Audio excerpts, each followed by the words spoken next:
오늘 우리에게 주시는 하나님의 말씀은 누가복음 19장 1절부터 10절까지 말씀입니다.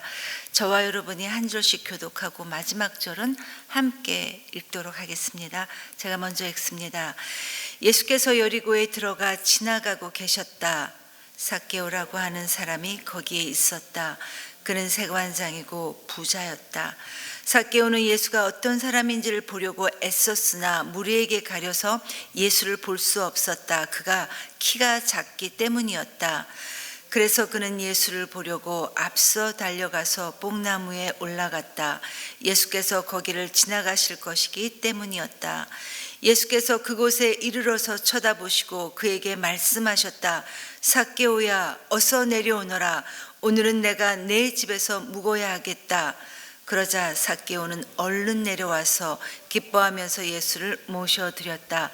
그런데 사람들이 이것을 보고서 모두 수군거리며 말하였다. 그가 죄인의 집에 묵으려고 들어갔다. 삭개오가 일어서서 주님께 말하였다. 주님, 보십시오. 내 소유의 절반을 가난한 사람들에게 주겠습니다. 또 내가 누구에게서 강제로 빼앗은 것이 있으면 4배로 하여 갚아주겠습니다. 예수께서 그에게 말씀하셨다. 오늘 구원이 이 집에 이르렀다. 이 사람도 아브라함의 자손이다. 인자는 잃은 것을 찾아 구원하러 왔다. 아멘.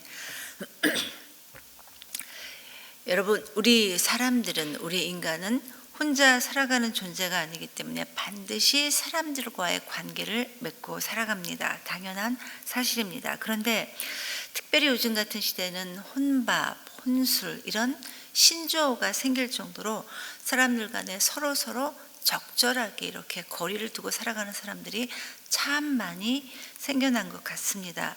사람들 사이에 이렇게 거리를 적절하게 두는 이유는 어떻게 보면 사람들과의 관계에서 피곤해하고 싶지 않거나 또 상처를 받고 싶어 하지 않는 이유이기 때문인 것 같습니다. 이만큼 서로 사람들끼리 관계 맺기가 쉽지 않기 때문입니다.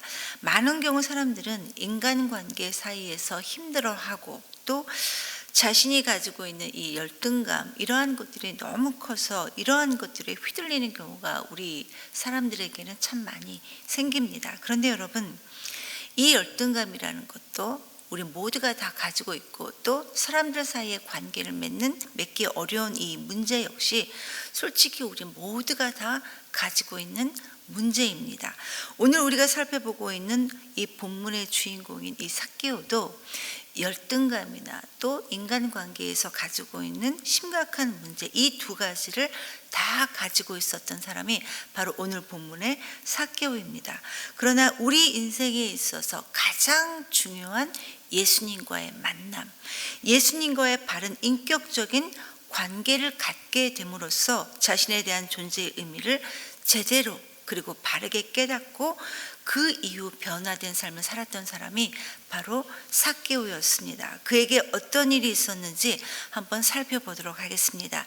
1절을 보니까 예수님께서 여리고라는 이 지방을 지나가고 계신 때였는데 2절에서 한 사람을 소개하고 있습니다. 바로 삭개오입니다.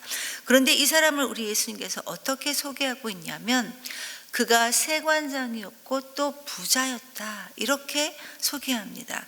여러분, 성경에서 어떤 사람을 부자였다라고 소개한다면 그는 정말 부자입니다. 먹고 살 만한 정도가 아니라 진짜 부자이기 때문에 이렇게 따로 특별하게 부자였다라고 설명합니다.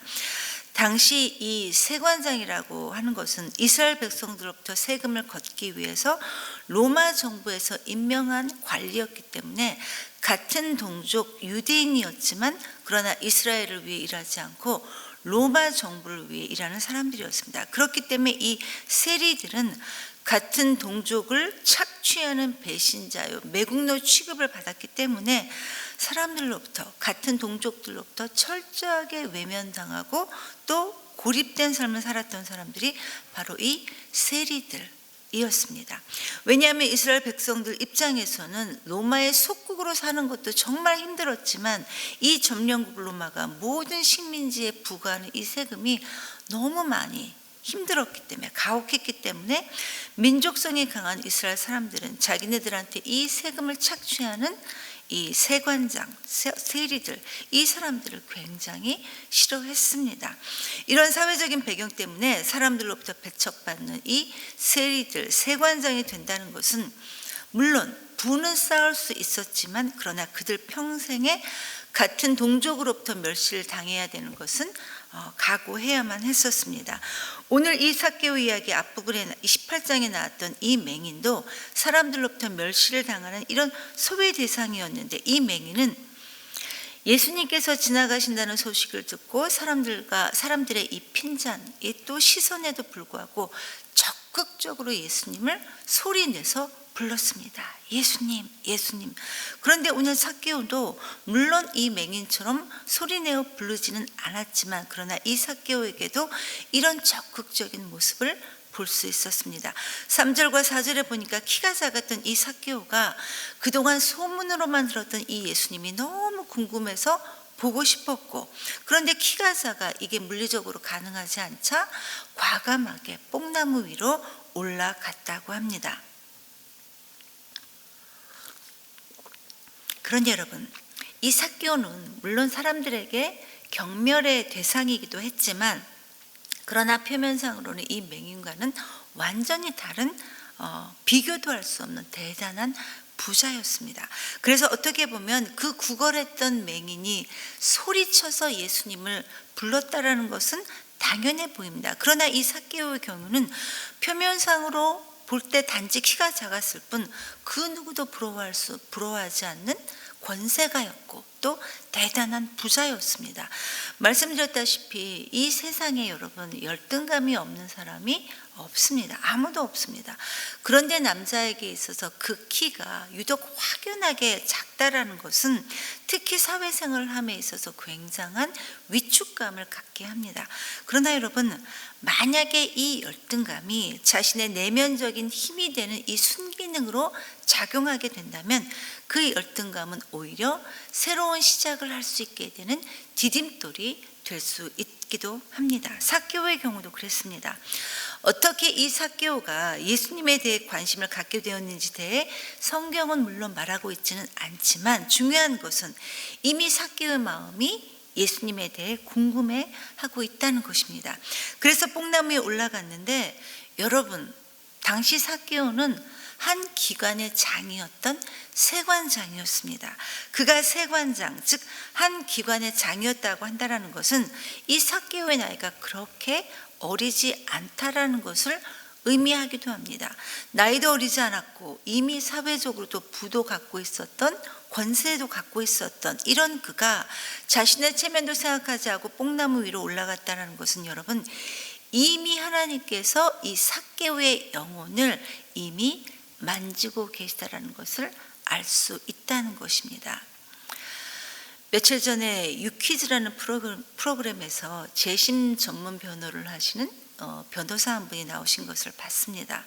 그분이 자신이 맡았던 여러 재심 사례들을 이렇게 쭉 말씀하시면서 참 가슴이 아팠습니다. 그러면서 그 말씀 말무리에 대한민국 헌법 제10조 이야기를 하셨는데 이런 내용입니다. 모든 국민은 인간으로서의 존엄과 가치를 가지며 행복을 추구할 권리를 가진다. 이 헌법 10조의 내용을 제가 들으면서 갑자기 가슴이 뭉클해졌습니다. 모든 국민은 인간으로서의 존엄과 인간으로서의 가치를 갖는다. 행복을 추구할 권리를 갖는다. 이게 바로 우리나라 헌법 제10조인데 이 문구를 헌법으로 제정할 수밖에 없을 정도로 이게 잘 되지 않는 현실에 우리 모두가 살고 있다는 겁니다. 그래서 어떤 경우에는 재심을, 그 어려운 재심을 할 수밖에 없었다란 이런 내용이었는데, 그런데 여러분, 우리 주님은 우리에게 영원한 존엄이요, 영원한 가치요, 영원한 행복을 주시기 위해 삭개오처럼 우리 인생에 직접 찾아와 우리의 이름을 불러 주셨다라는 것입니다. 여러분, 우리 모두가 어떻게 주님을 만나게 되었습니까? 모든 것이 하나님의 은혜였고 하나님의 은총이었습니다. 하나님께서 내 삶에 대한 구체적인 이 구원의 계획을 갖고 계셨고 이 구원을 이루시기 위해 우리에게 찾아와 주셨다는 이 사실을 우리는 지금도 가슴 벅차게 고백하고 있습니다. 삭개오에 대한 이 구원의 계획을 갖고 계셨던 예수님께서 삭개오를 보시고 삭개오야 어서 내려오너라, 내가 오늘 밤 너의 집에 묵을 것이다 라고 하시면서 그의 이름을 불러주셨습니다. 여러분, 어떻게 보면 삭개오의 이 예수님을 보기 위해 했던 뽕나무 위로 올라갔던 이 행동은 그가 간절하게 주님을 만나고 싶어 했다기보다는 어쩌면 예수님에 대한 호기심일 수도 있었을 겁니다. 그래서 그가 뽕나무 위에 올라가는 이 적극적인 행동은 했지만 그러나 주님이 지나가실 때는 아무런 행동도 하지 못하고 그저 소심하게 지켜만 봤을 뿐입니다. 그런데 이런 그를 향해 주님은 그 뽕나무 밑에 멈춰 서 주셨고 위를 보시며 그의 눈을 마주 대해 주셨습니다. 그리고 그의 이름을 부르시며 속히 내려오라 명하시고 내가 오늘 밤 너의 집에 묵을 것이다 이렇게 말씀하십니다. 이러한 예수님의 행동은 삭개오 입장에서는 너무나 갑작스러웠고 너무나 놀란 사건이었고 또 주변 사람들에게는 판단과 정죄의 기삿거리로 여겨질 그런 사건이었지만 여러분, 삭개오는 이 주님의 명령에 급히 내려와 즐거운 마음으로 우리 주님을 영접했다고 이렇게 말씀하고 있습니다.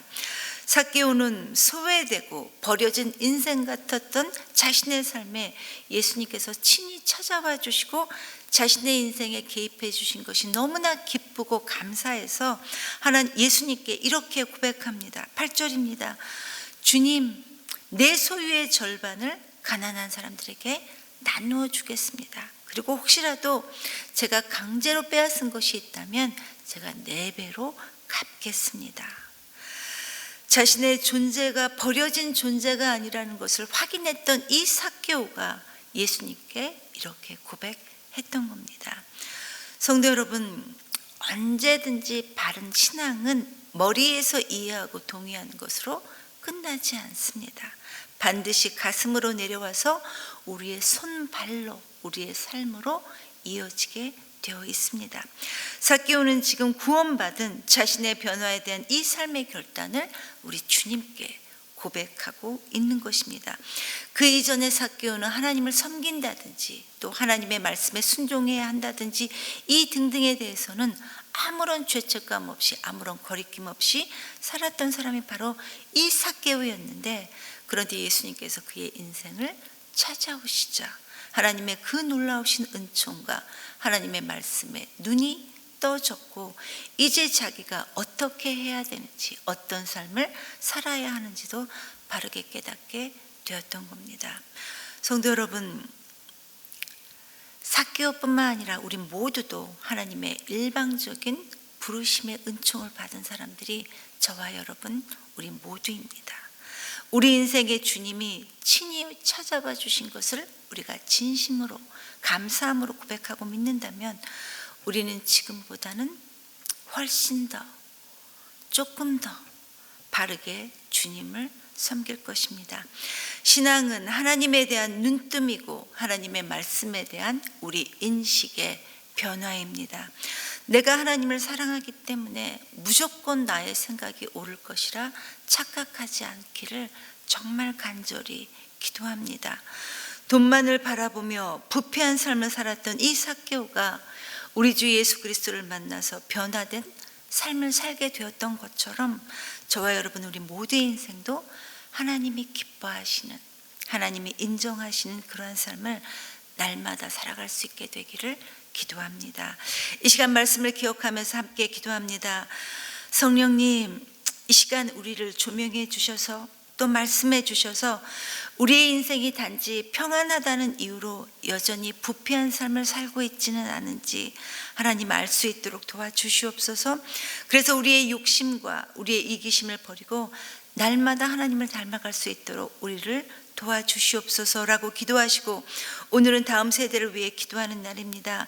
아버지 하나님, 우리가 참 많이 부족하지만 우리의 맡겨진 아이들을 위해 기도하고 또 이 교회와 학교를 위해 기도할 수 있도록 주님 도와주시옵소서.